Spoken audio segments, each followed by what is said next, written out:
রামনবমী উপলক্ষে আলিপুরদুয়ার জেলার কালচিনি ব্লকের অন্তর্গত জয়গা এলাকায় এক বর্ণাঢ্য শোভাযাত্রার আয়োজন করা হয়। সারা দেশের মতো এই দিন মর্যাদা পুরুষোত্তম ভগবান শ্রীরামের জন্ম উৎসব উপলক্ষে ভক্তিমূলক আবহে মেতে ওঠে গোটা এলাকা।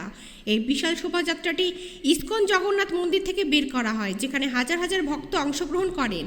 শোভাযাত্রার নেতৃত্ব দেন কালচিনি বিধায়ক বিশাল লামা এবং ভারতীয় জনতা পার্টির পশ্চিমবঙ্গ রাজ্য সম্পাদক মোহন শর্মা।